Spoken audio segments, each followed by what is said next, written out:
Magandang umaga, ngayon po ay araw ng Biyernes, November 24, 2023. Update po muli sa lagay ng panahon. Ayon sa Pag-asa, shoreline pa rin ang nakakapekto sa eastern section ng Southern Luzon, habang northeast monsoon o amihan nakakapekto sa nalalabing bahagi ng Luzon. Wala naman pong binabantayan o namamataang sama ng panahon, low pressure area o bagyo sa loob po ng ating PAR na maaaring makaapekto sa ating bansa. Ngayong araw, dahil pa rin po sa mga nasabing weather system, kasabay ng mga localized thunderstorms, asahan pa rin po ang mga pag-ulan sa ilang bahagi ng ating bansa.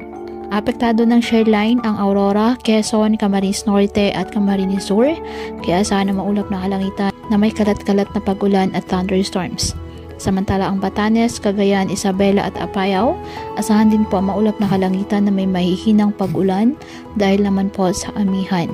Ang Metro Manila at nalalabing bahagi ng Luzon, bahagyang maulap hanggang sa maulap na kalangitan with isolated light rains dahil po sa amihan. Ang nalalabing bahagi ng bansa, bahagyang maulap hanggang sa maulap na kalangitan with isolated rain showers or thunderstorms dahil po sa localized thunderstorms. Kaya po patuloy po natin na pinag-iingat ang ating mga kababayan sa banta ng mga pagbaha at pagguho ng lupa, at ugaliin po na magdala palagi ng payong o kahit anumang panangga sa ulan kapag lalabas ng ating mga tahanan. At yan po muna ang update sa lagay ng panahon ngayong araw.